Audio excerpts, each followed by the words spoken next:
প্রথমে তোমরা এই ভিডিওটি দেখো, তারপরে এই ভিডিওর ফানি কমেন্টস গুলো আমরা পড়বো।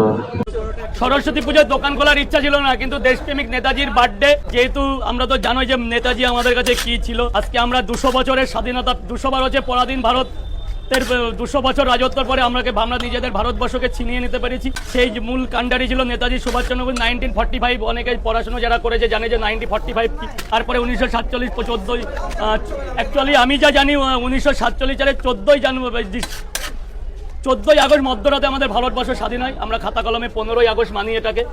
তো চলিয়ে শুরু করতে হ্যাঁ। অল্প বিদ্যা ভয়ঙ্করী কথাটার মানে আজকে বুঝলাম। 200 বছর রাজত্ব করে আমরা আমাদের রাজত্ব ছিনিয়ে নিতে পেরেছি। ও মা মাগো, মুখস্থটা ভালো মতন হয়নি, আবার এটাই বলা থাকলো। রাজুদার পরোটা নেতাজিও খেয়ে গেছে।